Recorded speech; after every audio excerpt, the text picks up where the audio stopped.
Well,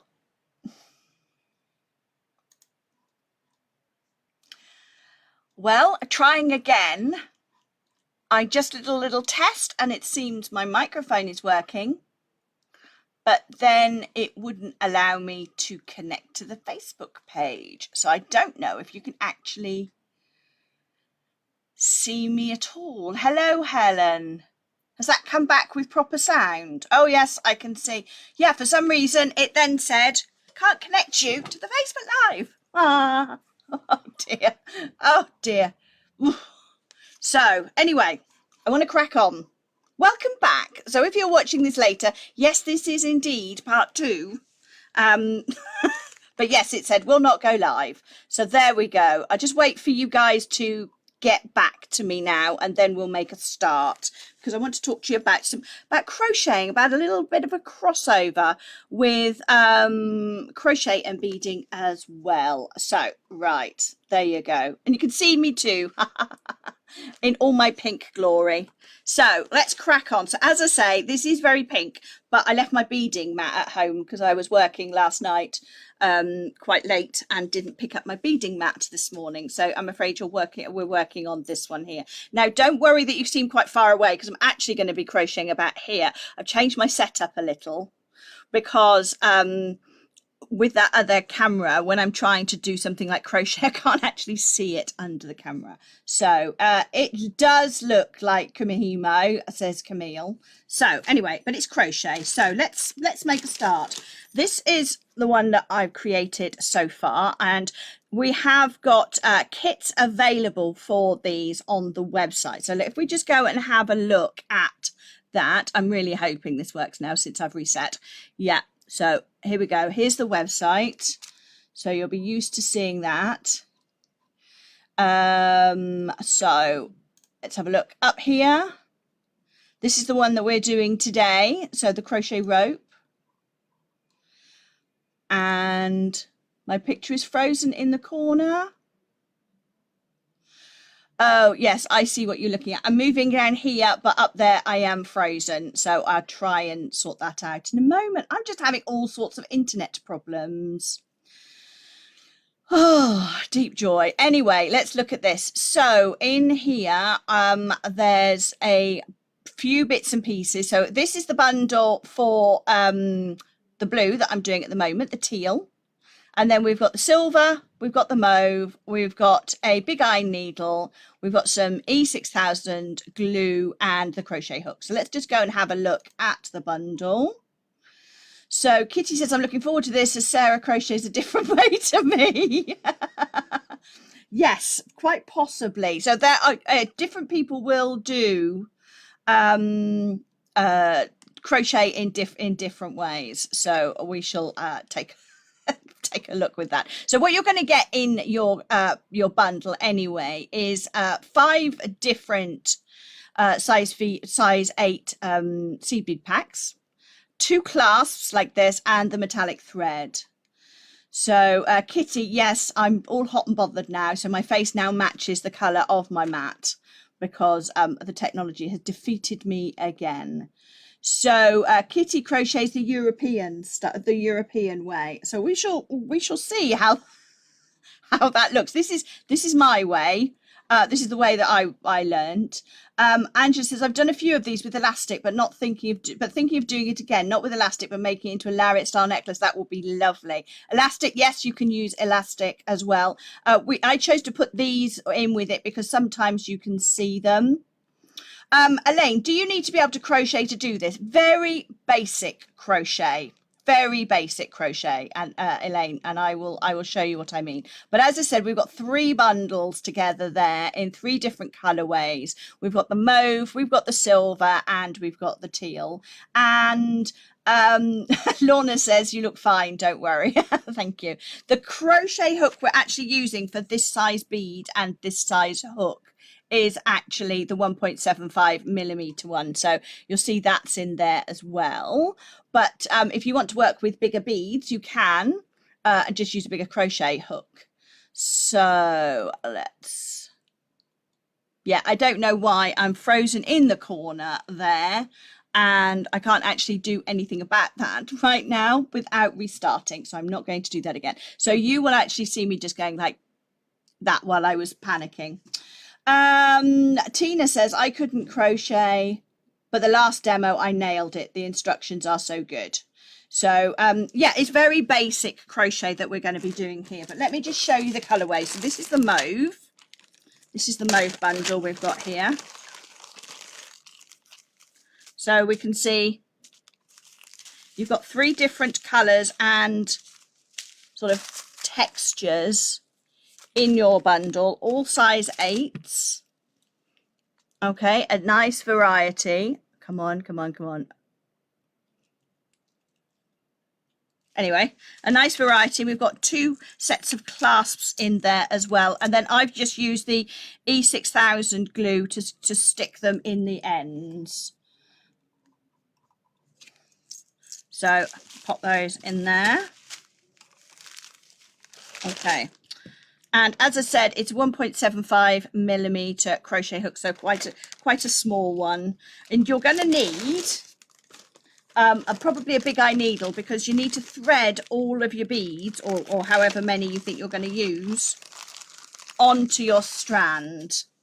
So Elaine says, is it best to work with larger beads for practice? It could be, yes. I wouldn't, do something really tiny, but these are a good size that we're looking at here. Okay, they're a good size to work with. So this is the black set, and this is that partly made up. So there you go, and you get the twist as you crochet. All right.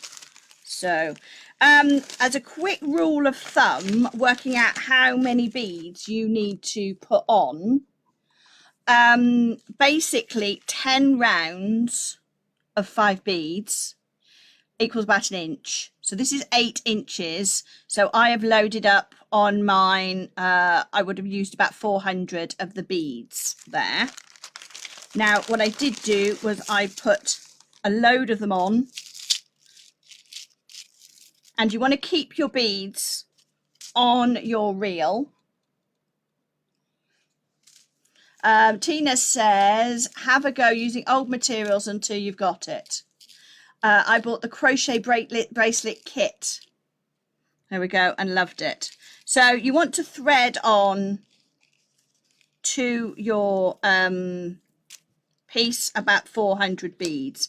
Now I got a little bit carried away the other night because I was doing this while I was on the watching the TV. So I've probably got enough on here to do a second bracelet as well.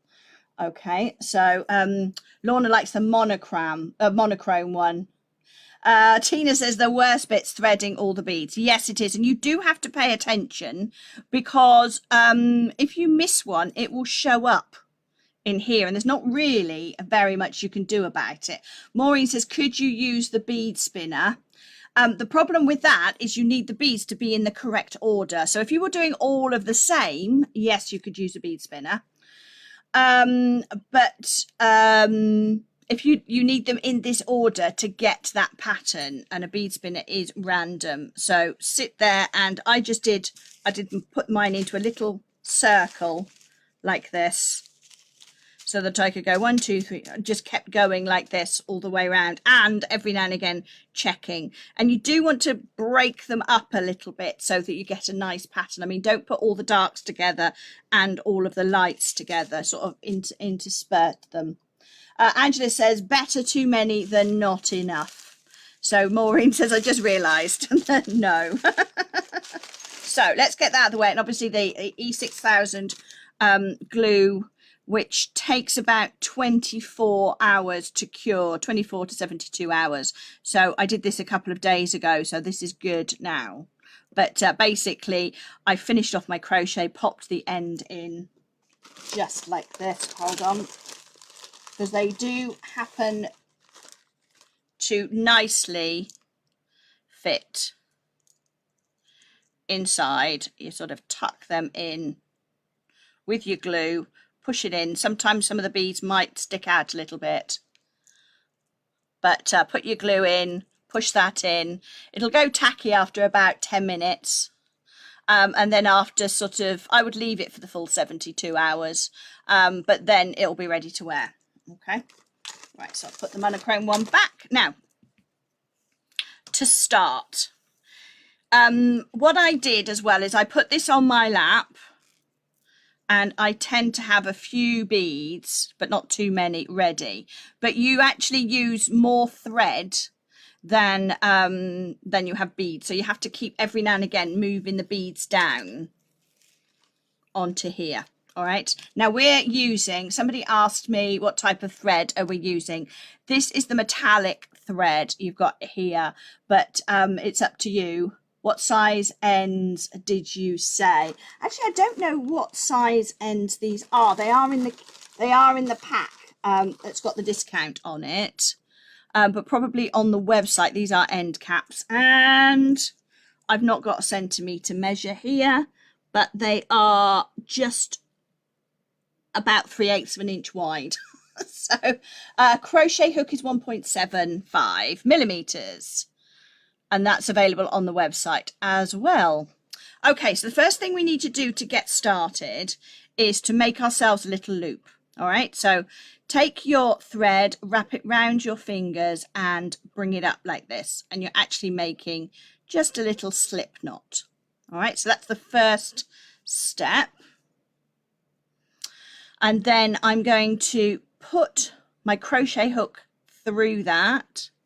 And then people hold their crochet hooks in different ways. This is my way of holding it, but it's up to you, okay? Whatever way makes you feel comfortable. But what you need to be able to do is keep a little bit of tension here. So I wrap it around my little finger at the end there, because then I can increase or reduce the tension by moving those fingers, and it kind of grips the thread at the same time. But what we need to do first of all is basically create a chain. So a chain, a normal chain, if you're doing it without beads, is just through, yarn over the needle like that, and then just pull it through. Okay, that is a chain. So, but we need to put Julie says, I think it's a 9mm Kumihimo clasp. It could well be. But this time what we actually want to be doing is to put a bead on it. So I'm just going to slip the beads. Okay, so I pop my bead close to the end just here. Right, let's find her. Right, so the bead is there, and then I'm going to pull that, and you can see the bead now sits on the crochet chain. Bring another one and take it slowly. Go through, wrap around, and there's the second one.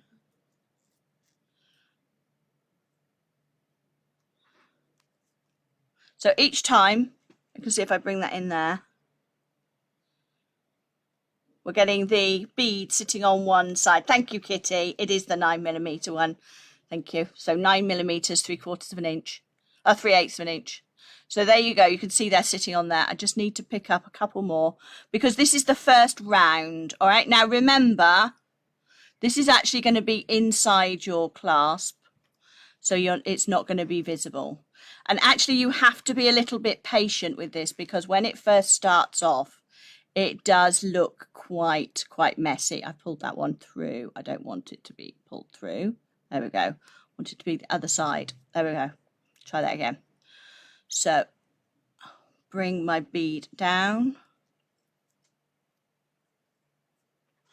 And there we go. Right. So what I should have is 5 beads in a row with the chain on the other side. Sheila says, I'm going to watch this back later and give it a go. I crochet like I knit, taking the stitches over with my fingers. I don't do it the conventional way. Yeah, basically, however you feel comfortable crocheting. There's lots of different ways of crocheting, but basically, once you're crocheting, the technique is the same. So first of all, whatever method you use, add 5 beads onto a chain. And then we're going to come and we're going to go into the back of that first bead, all right, and do what's called a slip stitch, which is basically a chain. We go through that loop. This is the tail, keep this out of the way, through that loop, And there we go. All right, so we've created our first chain. So that's our starting point. Now after this, as I said at the beginning, it can look a little bit untidy, but that's going to sit inside here. All right, and you have to just be patient. And let me grab some more beads. And I find that I keep repositioning, so I've got a few beads up here. Let's tug that out of the way. Right, so now what I'm going to do is I'm going to go through that where the previous bead is. So that's our first one just here. You will see it a bit better once we get going with the lighter beads. So what you'll find is when you go through the bottom of your bead, you're actually going to be crocheting the same color bead each time. Okay. Yes, I know, Tina, I can't change that without rebooting. So Carol says fire line would be too thin. Yes, it would. It would. So don't try and do that. When do you slide the bead down? Can't really see. And what kind of thread should I practice with? So yeah, Elaine, don't do the fire line. Oh, hang on. Fire line is far too thin. Right, so you see here I've gone through underneath that bead, and you've got to tuck it out of the way. All right, so you've got to tuck the existing bead underneath like that, and then bring this one in and just do what we call a crochet. Okay, so I'm just pulling through, and then I'm going to go underneath the next one, and you must make sure that this bead that you're going underneath, come on, you've got to start kind of put your hat, there we go, that bead that you're going underneath that tucks over the side, because once you get going, if you are taking a look at your beads and they're not lying flat, so I did this a couple of times when I got a couple of rows and then I'd look back and one of them is on an angle. So one of them would be that way instead of that way. That's because when I've done my crochet, I've brought my crochet underneath that bead and not over the top of it. So let's just crack on a little bit. So I'm taking that bead and always tucking it out of the way. So Diane says it looks a complicated way of doing it. It's not, it's just the way I'm making it look. So basically what we're doing is a crochet into the bottom of each bead. All right, so tuck that bead out of the way. As I said, there's numerous ways of crocheting, but each time I'm just doing a single crochet through the bottom of that bead, but making sure that the bead that I'm crocheting under is tucked out of the way.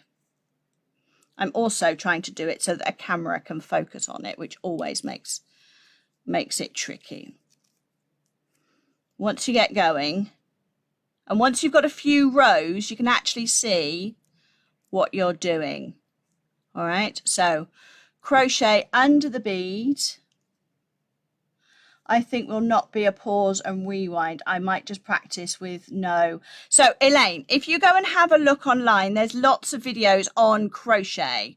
All right, now what we're doing is actually just, we call it a crochet. The Americans call it a double crochet. Okay, so it's the same thing. It's basically you go through the previous stitch, you put your yarn over, but the bead that you're crocheting on is here, and the one that you've crocheted through is now underneath. All right, and you pull the thread through, and you see already we're starting to get a little bit of a twist on it. But as I said, the beginning bit looks a little bit messy until you get going. So that's going to sit under there. Then we go, oh, she says, not having picked up the bead at all.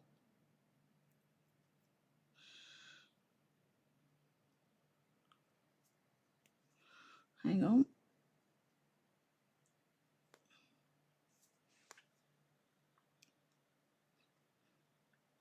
I went through the wrong loop there while I was talking. So it's easy to see when you've gone wrong, because basically you should have 2 beads the same. Julie says needs to go for a walk. So that one, you see, that's the shiny teal one there that I'm going underneath. I wrap that over so it's out of the way, and I bring a new shiny teal one up and just pull it through that existing loop. And now I've got a light blue one. I'm going to go through the previous light blue, tuck that out. You see, if I crochet like this, this new bead is going to sit underneath the existing one. That's not what I want. I want it to sit over, which is why we have to tuck that one out of the way. All right, so we've got that one. And when you first start, it does take a few rows for you to get moving. Elaine, yes, you could use a perlé thread as well. And yes, Mina, you can use elastic. The beginnings of all makes are fiddly will be easier once you've got a few rolls to hold on to. We'll be able to see it better then. Yes, indeed. But I wanted to show you how we started. So each time I have to keep repositioning, because you don't want too many beads on your fingers at any one time. And already this is getting short, so I need to pull these down so I've got some to work with.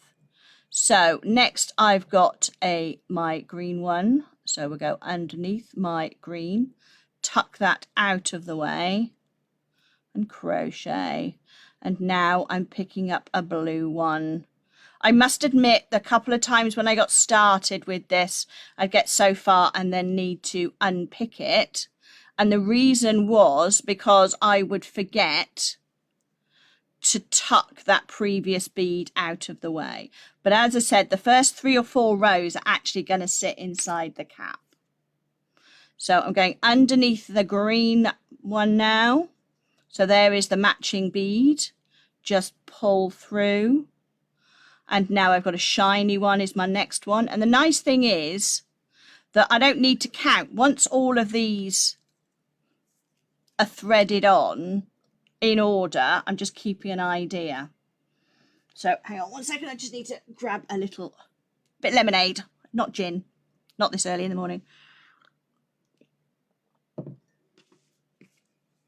All right, so let's keep going. And you can see it's easier to hold on to once we've got a little bit further. So that bead that she says, not tucking the bead over. So that bead, I'll just push it over with my thumb. There we go. And tuck that out of the way. Bring the other light bead in.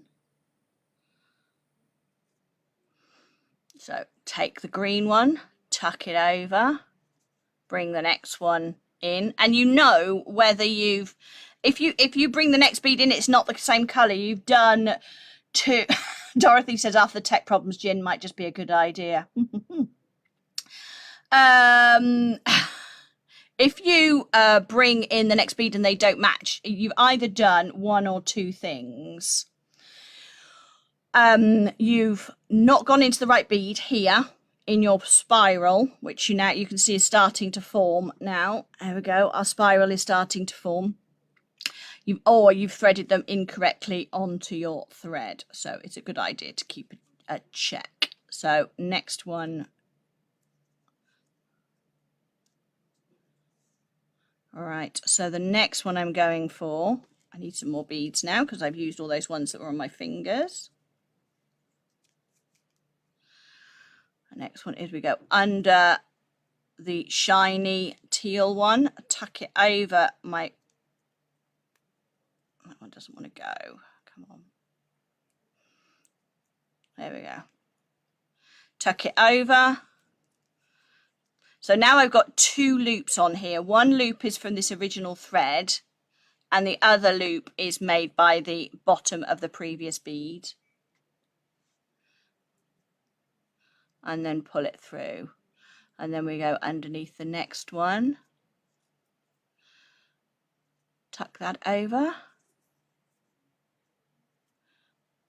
Hang on. I'm too far forward. Now, the other thing to note, I nearly skipped a bead then while I was talking, but the fact when I looked on this and I saw that I had a matte bead coming up and I was just about to go through that shiny one. A couple of things you'll notice as it gets longer. When you are working with your next bead, when you're going to pick up your next bead, it tends to be, it looks, looking at this, that the next one is this one because it's sitting up high. It's not, it's actually this one. It's always a sort of step down to the next one, okay? You will also notice that when you do go to that next one, the one before is lying nice and flat. You can see it there. It's running nice, flat, flat. And that one is on its side. And it's like, have I done something wrong? No, that's because you've not actually created your stitch yet. When you go through that and you tuck it to one side, you see just there, it makes it sit on its side. All right. Mina says definitely pink gin. Yeah. Right, so let me pick up that next bead. It's easier to see that with these lighter colour beads, but you're actually forcing it to sit on its side by tucking it out of the way like that. So let's get that one, tuck it out of the way. And you see it's much quicker once you get going and you've got something to grab hold of.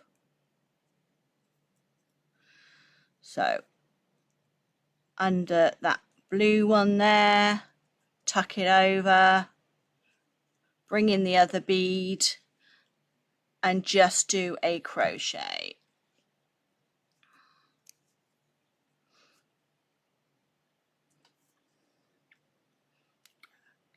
Underneath that bead. Oh, went through the wrong loop there. And just be conscious that you don't do it too tight, okay, because as the tendency is the tension to be very tight. Right, tuck that over, bring in my next few beads. The reason why I don't have too many beads on here and have it too tight is I actually need to move those out of the way so that I can access that particular bead. And now we're going for the light one. Tuck it out of the way.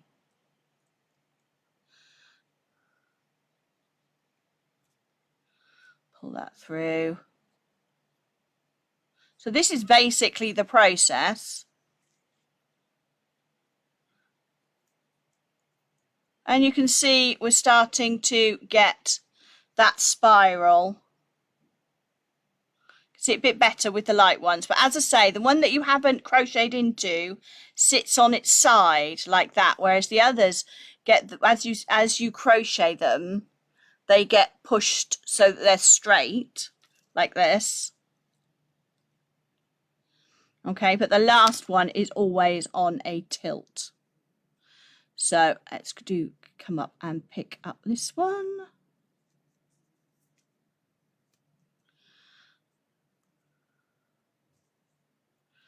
So through the bead, remember to tuck the bead out of the way, pick up the next bead, slide that down, and you're actually grabbing the yarn after that bead. So what that does is it encases that previous bead into a stitch. So then we go to the next one, tuck it out the way, pick it up. I can see because there's a few comments that I've missed there. I find thread more fiddly. Try again with elastic, says Tina. It keeps the tension for you. Yes. Yeah, it's just different ways. This is quite a small hook, but you want that because you need a bigger hook. You would really struggle to get through. And every now and again, I think I've done it there. Yeah, I'm moving this and it's not moving. And that's because I've caught a little bit of the previous crochet. The thread has just given me a little bit of a loop. So I've just caught that on my needle. I didn't go all the way through. Fortunately, that will disappear inside hang on, come on, refocus. There we go. That will disappear inside once you continue the crochet, because the thread will show. Can I use Superlon cord? I use that for beading. Would the elastic go through the side 8s? Kitty, I don't know if you could answer Lorna's question and Dorothy's question there, because I don't actually have any of the elastic here to check. I would have thought so, but I wouldn't like you to quote me on it. Right, so through my next crochet, tuck that bead out of the way. So each time we're going underneath the bead, tucking it over to the right,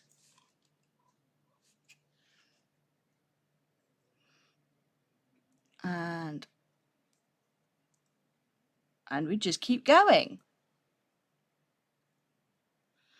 And when you look back, you see the first bit is always a little bit down here. It can be a little bit messy, but that's actually going to go inside. Oh, that's going to tuck in there. All right, so you see how much of it is going to disappear inside your clasp. That's going to go in there like that. And then we're not going to see that much of it. So the nice thing with that as well is we don't have to weave in any ends when we finished. So I'll just do a couple more rounds just so you can see once you get going.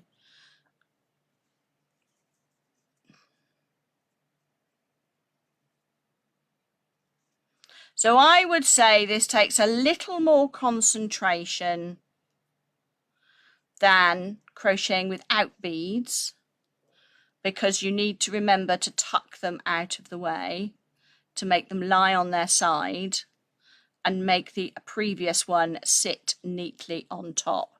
And also you have to keep repositioning so you get more beads up. But you also use more of the thread, which is why you can't just have all of this up here like that, because then there'll be no movement, so you can get your hook in. So every now and again I would, as I was working with it, I would need to just reposition, just slide these down a bit so that I've got more thread, and then we just bring that one in, tuck it over. Actually, I've made a mistake there. I've done a crochet without picking up my bead. So how did I know? Lorna says, if it starts a bit wobbly, no worries, it'll be hidden by the clasp ends. Yes, it will. Tina says, fiddly, but the end result is so worth it. Definitely, I think it looks beautiful, but I've made a mistake there. And the reason I know is I went to pick up my next green and look at the colour of my next bead. It's wrong. And what I've done is I've done a crochet through there without picking up a bead. So straight away I realised my mistake, which is why there's me talking about it takes a bit of concentration. So I then go back into there. I've just unpicked that one stitch, go back in, tuck it over to the side,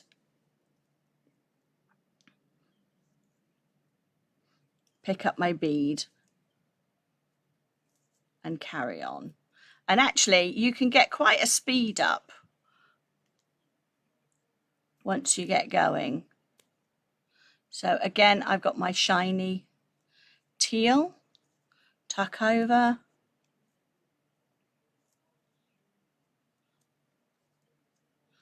and we're going to continue. And out of the kit, Angela says, sorry, need to do some work. Bye, Angela. Thank you for joining me. You can see here it's coming along nicely now, and we're getting that lovely spiral pattern. So as I said, when you're looking at it, don't worry that this last one is facing upwards like that. That's because you haven't popped your needle into it, because as soon as you go to crochet into that and you tuck it over, you see what happens, it goes on to its side. just like that, which is what it's supposed to do.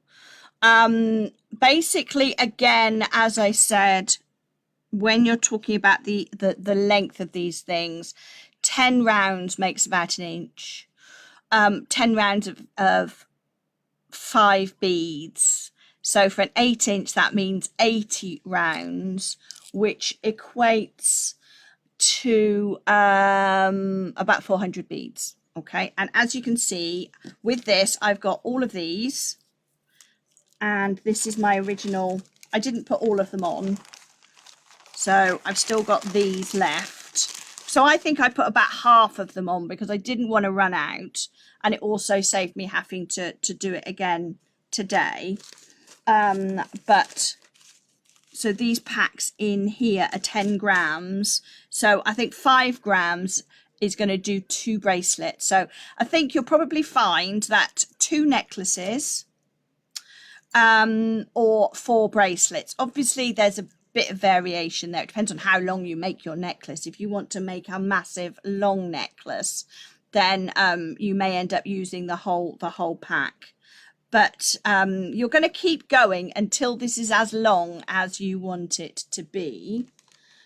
Tina says, just pull it out, removes your mistake. I love it. I love it.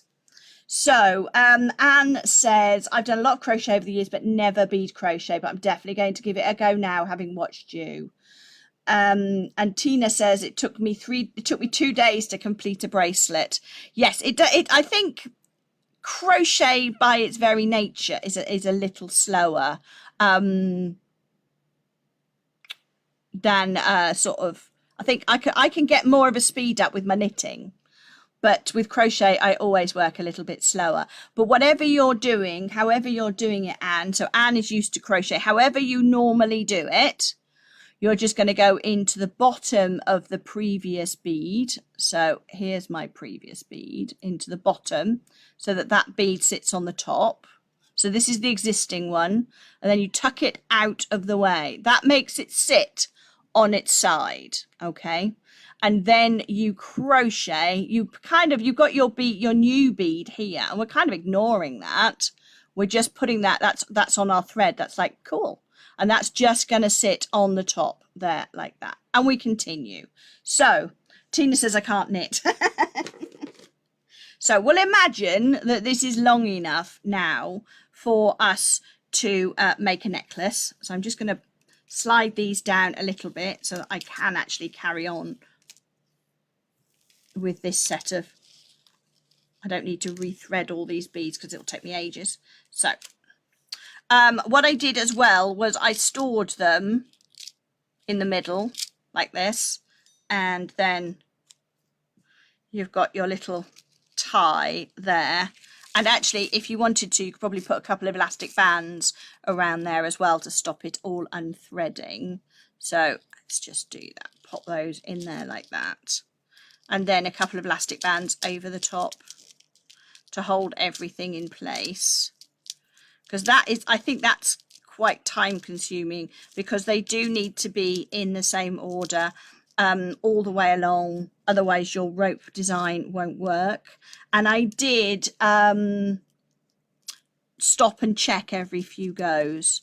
So let's put that in there like that, and then go round and then pop it in again into your little clip there, and then perhaps put an elastic band over the top to stop them actually just dropping out.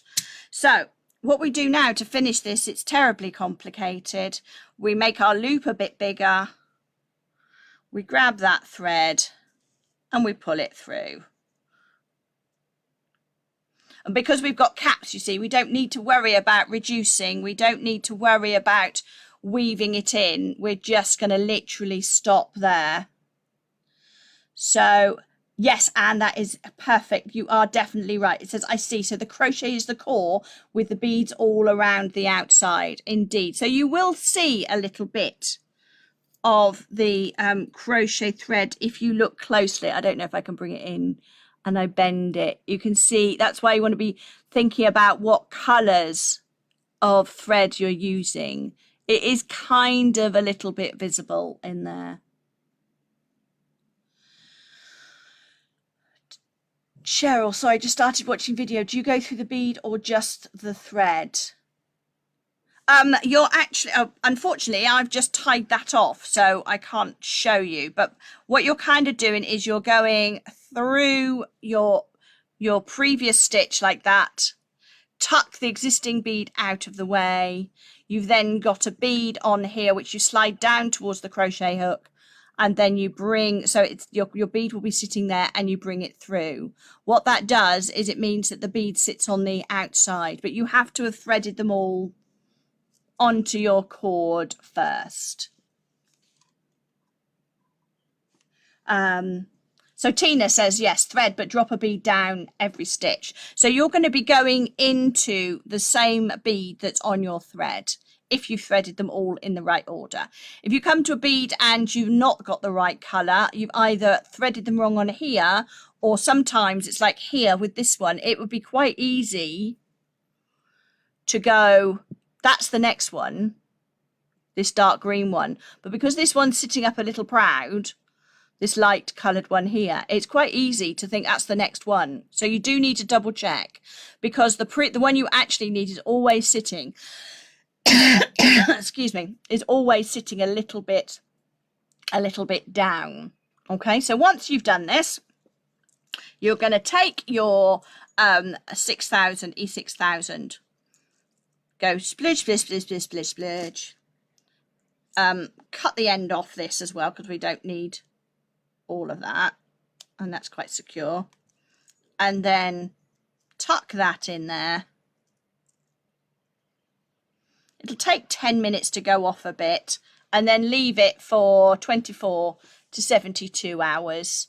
And do that at both ends. And there you go. You'll have one of these.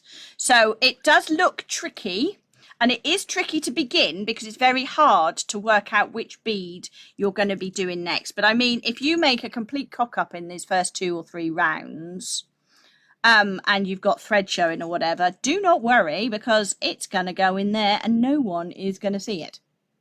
Okay?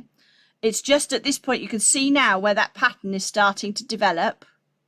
And it always looks a little odd because the last bead is always facing that way, whereas all of the rest are facing that way. But to be fair, even when you're finished, you're going to be hiding that end too in there. So all you want to see are these lovely scrolly bits in the middle. And it does actually have some give in it because it's crocheted. You see, we can make that concertina slightly. So this is the teal kit. And in each of the kits, you get 5 different sets of size 8 Toho beads. And you will get a reel of the metallic thread to match. So let's us just have a look at the website so that we can just quickly take a look at those. So here we go, crochet rope. And in there you've got your silver, your mauve and your teal. And the lovely Simon has given us a 10% discount, which we always love a discount in there. So this is the mauve one with these lovely colours and the purple metallic thread. So there's actually 30 meters on these spools. So, and it's 7mm. Somebody asked earlier what thread it was, what the width of the thread was. So yes, it is the 9mm barrel lobster clasp that I'm using, and the 0.7mm 30-meter long spools. So you know, there's lots that you can be doing with, and this kit itself, just this kit, will make approximately 2 necklaces, which is why you've got 2 clasps, or 4 bracelets. It does depend again on how big your wrists are and how long you want your necklace, or it would make you could make a necklace, a bracelet, a long necklace, a bracelet, and perhaps some earrings. But they would need to be a certain length on your earrings, because you need to you need the caps that go on without the lobster clasp, but they need to be a certain length, so that you get that bit in the middle, because the beginning and the end always looks a little untidy. So as I said, there's 3 choices of color in there for you to play with. The crochet hook is the 1.7mm one, and the beading, the big eye needles will just help you when it comes to threading all of those beads on before you start. So Lorna says, thank you, Sarah, got to go, expecting phone appointment, great tutorial again, bye for now, everybody. And Cheryl says thank you, and Tina says beautiful. And Maxine Power Text Tutor says, thank you, Sarah. Great demo. We'll give this a try. So yeah, I hope you do. And I hope you share your pictures on here. It's great fun, actually. It just takes time to prep because you need to put all your beads on, and you need to put your beads on in the right order. And as I say, mix them up because you will get a better look. And it will make it easier to keep track as you go round when you can easily see those particular what color you're coming up into next. And then I'm going to be here next Wednesday. Now my plan at the moment is to be doing a little bit of wire wrapping. Things may change between now and then because, you know, they always do. But if you've been following me on social media at all, you'll see that I've been hang on, I'm just reaching behind me. Oh, I've been playing with some dragon eyes, which are on the Facebook, which are on the website. There we go. Actually, maybe this one might be a better. Let's have a look and see if we can go to. So I've been having a play and a practice with those. Had great fun last night. Went to bed very late because I should have been, well, I got distracted. I got distracted with these eyes and the daggers as well. And I think I was sort of playing as we were going along. So hopefully that's what I'm going to be doing next week, showing you a little bit of wire wrapping. And actually it's a lot simpler than it looks. It does look quite complicated, but actually it's simpler to get a good effect than you think. So that's hopefully what's going to happen next week. So thank you very much again for joining me on this Wednesday morning. Again, sorry, I don't know what happened to my sound. Let's hope it doesn't happen next week. Anyway, I will see you again soon. You stay safe, stay warm. Hopefully you can keep out of the nasty weather if you've got some, and get a bit of beading done. But until next week, I will see you soon. Sue said, I've just spent the whole tutorial threading beads onto elastic from the kit. Just done about 8 inches. There you go. So 8 inches with 5. That's is that 8 inches finished? Because remember, 10 rounds will make an inch. Anyway, it was lovely to see you all again, and I'll see you next week. So you have a fun week, and I'll catch up with you soon. Bye-bye.